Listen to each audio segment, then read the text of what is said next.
Hi hello and അസ്സലാമു അലൈക്കും. Welcome back to our channel. അപ്പോൾ ഇന്നത്തെ റെസിപ്പി എന്ന് പറയുന്നത് വളരെ സ്പെഷ്യലായിട്ടുള്ളൊരു റെസിപ്പിയാണ്, നമ്മുടെ ബീഫ് കിഴി പൊറാട്ട. അപ്പോൾ ഞങ്ങൾ ഇതിന് മുന്നേ പൊറാട്ടയുടെ റെസിപ്പി ഇട്ടിട്ടുണ്ടായിരുന്നു, പക്ഷെ അത് ഞങ്ങളല്ല ഉണ്ടാക്കിയിട്ടുണ്ടായിരുന്നു, അത് ഉമ്മയാണ് ഉണ്ടാക്കിയിട്ടുണ്ടായിരുന്നു.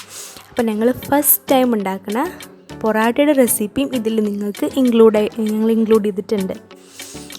അപ്പോൾ ഫസ്റ്റ് ടൈമാണ്, അപ്പോൾ അതിൻ്റേതായ പാളിച്ചകൾ ഒന്നും തന്നെ ഉണ്ടായിട്ടില്ല, വളരെ അടിപൊളിയായിട്ട് തന്നെ കിട്ടിയിട്ടുണ്ടായിരുന്നു. ഇനി ഇതിലേക്ക് ആവശ്യത്തിന് മൈദ എടുത്തിട്ടുണ്ട്. ഇനി ഇതിലേക്ക് ഇട്ട് കൊടുക്കുന്നത് ഒരു മുട്ടയാണ്, അതുകൂടി ചേർത്ത് കൊടുക്കാം. വളരെ സിമ്പിളായിട്ട് ഉണ്ടാക്കാൻ പറ്റിയൊരു റെസിപ്പി ആയിട്ട് പൊറാട്ടയുടെ. പിന്നെ കുറച്ച് ബേക്കിംഗ് സോഡ ഇട്ട് കൊടുത്തിട്ടുണ്ട്. പിന്നെ ആവശ്യത്തിന് പഞ്ചസാര, ഉപ്പ് എല്ലാം കൂടി ഒന്ന് മിക്സാക്കി എടുക്കാൻ.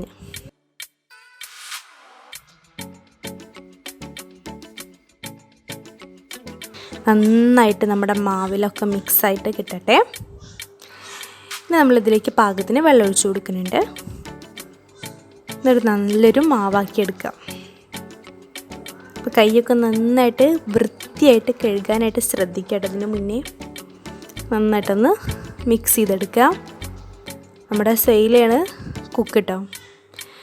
ഇത് നന്നായിട്ട് അടിച്ച് പരത്തി നല്ല സോഫ്റ്റാക്കി എടുക്കണം. അപ്പോൾ ഞങ്ങൾ 2-3 ആൾക്കാർ അങ്ങോട്ട് മാറിയിട്ടാണ് ഇതിങ്ങനെ സോഫ്റ്റാക്കി എടുക്കുന്നത് കേട്ടോ. അടിച്ച് പരത്തട്ടെ. അപ്പോൾ ഇത് ഏകദേശം കുറച്ച് ആയി വന്നിട്ടുണ്ട്. ഇപ്പോൾ നല്ലോണം സോഫ്റ്റായിട്ടുണ്ട്. നമ്മളിതൊരു പാത്രത്തിൽ നനഞ്ഞൊരു തോർത്ത് വെച്ചിട്ടൊരു തുണി വെച്ചിട്ടൊന്ന് കവർ ചെയ്ത് കൊടുക്കാം. അപ്പോൾ ഏത് തുണിയാണെങ്കിലും നല്ല പോലെ ക്ലീനായിട്ട് വേണം അതൊന്ന് ഇട്ട് കൊടുക്കാനായിട്ട് കേട്ടോ. ഒരു നനഞ്ഞ തോർത്ത് വെച്ചിട്ട് കവർ ചെയ്ത് വെച്ചിട്ടുണ്ടായിരുന്നു. അപ്പോൾ നല്ല സോഫ്റ്റായിട്ടുണ്ടായിരുന്നു. ഇത് വീണ്ടും ഒന്നും കൂടി ഒന്ന് അടിച്ച് പരത്തട്ടെ. നമ്മൾ എത്രത്തോളം ഇതടിച്ച് പരത്തുന്നു അത്രത്തോളം നമ്മളെ പൊറാട്ട നല്ല സോഫ്റ്റായിട്ട് കിട്ടും.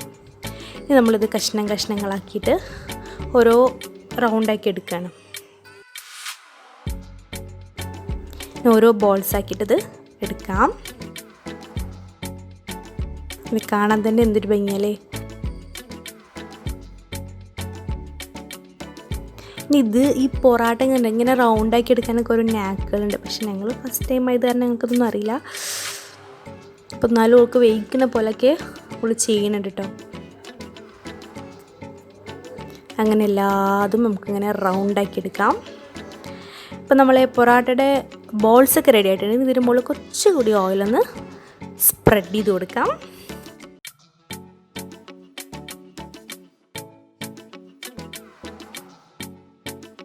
ഈ സമയം കൊണ്ട് നമുക്ക് നമ്മുടെ ബീഫിലേക്കുള്ള മസാല തയ്യാറാക്കിയെടുക്കാം. അപ്പോൾ നമ്മൾ ബീഫ് ഓൾറെഡി അവിടെ വേവിച്ച് വെച്ചിട്ടുണ്ടായിരുന്നു. ഈ ഒരു പാത്രത്തിലേക്ക് വെളിച്ചെണ്ണ ഒഴിച്ച് കൊടുത്ത് അതിലേക്ക് കറിവേപ്പില ഇട്ട് കൊടുത്തിട്ടുണ്ട്. കറിവേപ്പില ഇട്ട് കൊടുത്തതിന് ശേഷം സവാള ഇട്ട് കൊടുക്കുന്നുണ്ട്. ഇതിലേക്ക് ആവശ്യത്തിനുള്ള ഉപ്പ് കൂടി ചേർത്തിട്ട് നന്നായിട്ട് അങ്ങോട്ട് മിക്സ് ചെയ്തെടുക്കുക. നല്ല പോലെ അങ്ങോട്ട് വഴറ്റിയെടുക്കണം.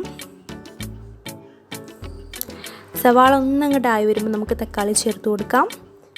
എന്നിട്ട് വീണ്ടും മിക്സ് ചെയ്യാം.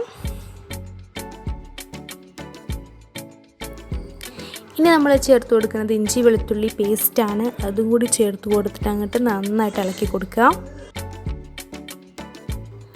ഇനി നമുക്ക് മസാലപ്പൊടികൾ ചേർത്ത് കൊടുക്കാം. മഞ്ഞൾപ്പൊടി, മുളക് പൊടി, മല്ലിപ്പൊടി,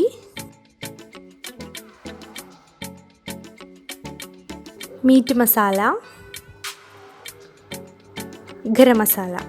അപ്പോൾ ഇതെല്ലാം പാകത്തിന് ചേർത്ത് കൊടുത്തിട്ട് നമ്മുടെ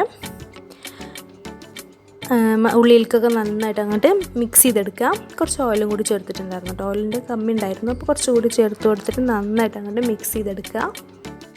ഇനി മസാല ഒക്കെ ഉണ്ടായി വന്നതിന് ശേഷം നമ്മൾ വേവിച്ച് വെച്ചിട്ടുള്ള ബീഫ് അതിൽ ചേർത്ത് കൊടുത്തിട്ടുണ്ട്. അപ്പോൾ ബീഫ് നന്നായിട്ട് കുക്കായിട്ടുണ്ടായിരുന്നു കേട്ടോ. ഞാൻ നന്നായിട്ടൊന്ന് മിക്സ് ചെയ്തതിന് ശേഷം നമ്മളതിലേക്ക് ചേർത്ത് കൊടുത്തിട്ടുള്ളത് കാശ്മീരി മുളക് പൊടിയാണ്, കുറച്ചൊരു കളറിന് വേണ്ടിയിട്ട്. പിന്നെ നമ്മൾ ബീഫ് വേവിച്ച വെള്ളം കൂടി ഒന്ന് ചേർത്ത് കൊടുത്തിട്ടായിരുന്നു കേട്ടോ. ഒരു സ്പെഷ്യൽ ടേസ്റ്റ് അല്ലേ. അപ്പോൾ അതും കൂടി ചേർത്തിട്ട് നല്ല പോലെ അങ്ങോട്ട് മിക്സ് ചെയ്തെടുക്കുക. അപ്പോൾ കാണാൻ തന്നെ നല്ല ഗ്ലാമറായിട്ടുണ്ട്. ഇനി നമ്മൾ ഓരോ ബോൾസും എടുത്തിട്ട് നമ്മളത് അടിച്ച് പരത്തി വീശിയെടുക്കുകയാണ്. ഇനി നന്നായിട്ട് വീശിയെടുക്കണം കേട്ടോ. വീശാനൊന്നും അറിയില്ല, നമ്മൾ പറഞ്ഞല്ലോ ഫസ്റ്റ് തന്നെ ആദ്യമായിട്ട് തന്നെ ഉണ്ടാക്കണത്, നമുക്ക് റിസൾട്ട് നന്നായാൽ മതി. അപ്പോൾ ഏകദേശം കായ് വന്നിട്ടുണ്ട് കണ്ടോ, നല്ലപോലെ തന്നെ നമ്മൾ ചെയ്തിട്ടുണ്ട്. നമുക്ക് ഓരോന്നിങ്ങനെ അടിച്ച് വീശിയെടുക്കാം.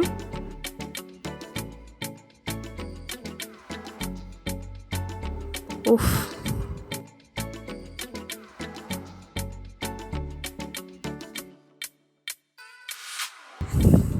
നല്ല വേയിക്കണ പോലെയൊക്കെ ഞങ്ങൾ ചെയ്യുന്നുണ്ട് കേട്ടോ. നന്നായിട്ട് അങ്ങോട്ട് വീശി ചുറ്റിയെടുക്കുന്നുണ്ട്, ഓരോ ലെയറാക്കി എടുക്കുന്നുണ്ട്. അങ്ങനെ ഓരോന്നും അങ്ങനെ ചെയ്ത് വെച്ചിട്ടുണ്ട് കണ്ടോ. അവസാനം നല്ല ഭംഗിയായിട്ട് തന്നെ കിട്ടിയിട്ടുണ്ട്. ഇപ്പോൾ വീശുമ്പോൾ കാര്യമില്ലല്ലോ, ഇങ്ങനെ ചുറ്റിയെടുക്കുമ്പോൾ അതേപോലെ ഷേപ്പ് കിട്ടുന്നുണ്ട്. നമുക്ക് ഓരോന്നും ഇങ്ങനെ പരത്തി ചുട്ടെടുക്കാം.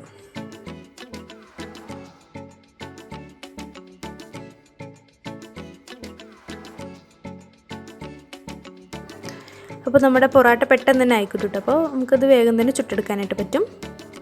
അപ്പോൾ ചുട്ടെടുക്കുമ്പോൾ അത് മുകളിലിങ്ങനെ നന്നായിട്ട് ഓയിൽ തേച്ച് കൊടുക്കുക കേട്ടോ. ഓയിൽ ഇടയ്ക്കിടയ്ക്ക് ഇങ്ങോട്ടൊന്ന് തേച്ച് കൊടുക്കാം. അപ്പോൾ നമ്മുടെ പൊറോട്ട ആയി വരുന്നുണ്ട്. പൊറോട്ട ആയതിന് ശേഷം ആ ചൂട് കൊടുക്കൽ നമ്മൾ കൈ വെച്ചിട്ട് നന്നായിട്ട് അടിക്കണം കേട്ടോ. കൈ കുറച്ച് പൊള്ളിയാലും കുഴപ്പമില്ല, നമുക്ക് ആ ഒരു റിസൾട്ട് നന്നാവണം. അപ്പോൾ നന്നായിട്ട് ലെയറായി കിട്ടാൻ വേണ്ടിയിട്ട് നമ്മൾ ചൂട് കൊടുക്കാൻ കൈ വെച്ചിട്ട് ഇങ്ങനെ നന്നായിട്ട് അടിച്ചെടുക്കുന്നുണ്ട്. അവിടെ നല്ല അടിപൊളി ലെയർ പൊറോട്ടയാണ് കിട്ടിയിട്ടുള്ളത്.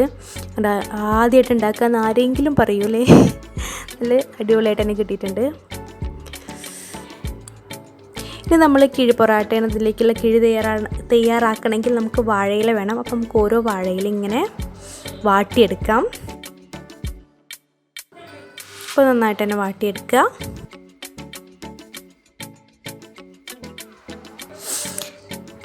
നമ്മളിതിന് ഇങ്ങനെയാണ് കിഴി കെട്ടുന്നത് കേട്ടോ.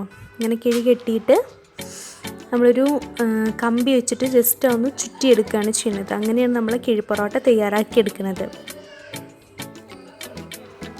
അപ്പോൾ ആദ്യം തന്നെ നമ്മൾ വാഴയില വെച്ച് അതിലേക്കൊരു പൊറോട്ട വെച്ച് നമുക്ക് നല്ലോണം കുറച്ചധികം തന്നെ നമ്മുടെ ബീഫ് മസാല ഇങ്ങോട്ട് ഇട്ട് അതിൻ്റെ മുകളിലൊരു പൊറോട്ട കൂടി വെച്ചിട്ടാണ് നമ്മുടെ കിഴി തയ്യാറാക്കിയെടുക്കുന്നത്. നമുക്കറിയാം പൊറോട്ടയും ബീഫും തന്നെ കഴിക്കാൻ നല്ല ടേസ്റ്റാണ്. വാഴൻ്റെ ഇലയിൽ വേവിച്ചതും കൂടിയാണെങ്കിലോ സൂപ്പർ ടേസ്റ്റ് ആയിരിക്കും. അപ്പോൾ നമ്മൾ ആവി കയറ്റിയിട്ടുണ്ട്. ഇനി അതിങ്ങനെ തുറന്ന് സ്വാദിഷ്ടമായ ഒരു റെസിപ്പിയാണ്. അപ്പോൾ എല്ലാവരും എന്താണെങ്കിലും ഒന്ന് ട്രൈ ചെയ്ത് നോക്കണം. അപ്പോൾ നമ്മളെന്നും ബീഫും പൊറോട്ടയൊക്കെ ഉണ്ടാക്കുന്നുണ്ട്. അപ്പോൾ അത് കിഴി വെച്ചിട്ട് ജസ്റ്റ് ഒന്ന് ആവി കൂടി കയറ്റിയാൽ അടിപൊളി ടേസ്റ്റ് തന്നെയാണ്. അപ്പോൾ എല്ലാവർക്കും ഒരുപാട് ഇഷ്ടമാവും. ഇഷ്ടപ്പെട്ടാൽ നിങ്ങളുടെ കമൻറ്റ്സ് അറിയിക്കുക, ലൈക്ക് ചെയ്യുക, ഷെയർ ചെയ്യാം. അപ്പോൾ അടുത്ത വീഡിയോയിൽ കാണാം. Thank you.